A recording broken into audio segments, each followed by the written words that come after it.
Salutare, dragi prieteni, sunteți canalul meu alături de mine și astăzi, care știu despre Lai, Seragenul, păi da, care știu de pe Lai, că știu și pe Ian. Stai. Oh my god. Pe Ian, dacă îl mai găsesc. Da. Uitați. Mi-a dat like la clipul ăsta, o mâncând, mi-a dat like. Și chiar e adevăratul Ian, i-am scris. L-am întrebat dacă e adevăratul Ian. I-am întrebat asta, dacă ești adevăratul Ian. El mi-a scris că... Hai că vă arăt mai bine așa, pentru că... Uite așa. Scuzați-mă. Nu știu rusa să citesc în rusă și mă duc pe traducător. O scris asta. Hai să ne zicem pe traducător. Mi-a scris asta. Da, sunt adevărat real. După mi-a scris și asta. Stai că vă arăt. Pentru că da. Asta mi-a scris. Deci pot să-l văd pe persoana al 3. Adică na, așa. Stai să ștergem. Mi-a arătat asta.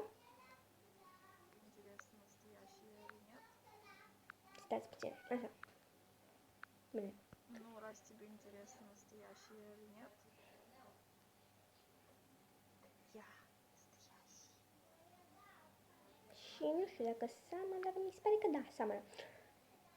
Da, și mi-a scris asta eu. Trebuie să mergem și am scris pentru că știu că i-am scris ceva.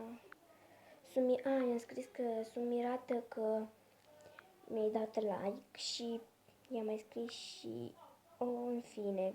Doar atât am vorbit cu el, nu mi-a mai răspuns. Și în fine, cam atât cu acest episod. Sper că v-a plăcut. Dacă da, dați like. Dacă nu, nu-mi pasă. Nu dați. Nu-mi pasă. În fine. Și nu uitați să vă abonați la canalul meu. Și la canalul prietenei mele Vanessa Pisici. Și noi ne vedem că data viitoare cu un alt episod.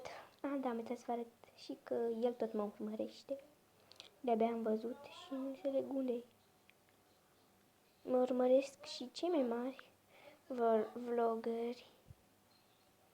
În fine. Ne vedem după ce-l găsesc. N-am găsit pe Ian, dar fata asta tot e populară. Și mi-a dat like. Asta mi-a dat follow. Am dezvărat la Ian. Îl are 699 de ăștia care le da like. Și nu pot mă găsi, poate. Hai să încercăm să ne căutăm pe aici, pe undeva. Pentru că nu e greu, sper. Pentru că nu știu. Și mi-e prea lene. E prea greu să cauți. Reveni. Bine, nu l-am găsit pentru că e foarte multe are, mereu crește și na. Dar uitați aici, puteți să vedeți că el e cu prieten aici. Și sunt foarte fericită că am vorbit cu el, măcar puțin. Astea sunt vlogurile de azi, videoclipurile de azi, pentru că mai eu ce. Și da, ne dați like și vă abonați dacă v-a plăcut clipul. Dați, dacă nu, nu dați. Nimic, totul. Să în fine, ne vedem cu alt episod. Bye, bye!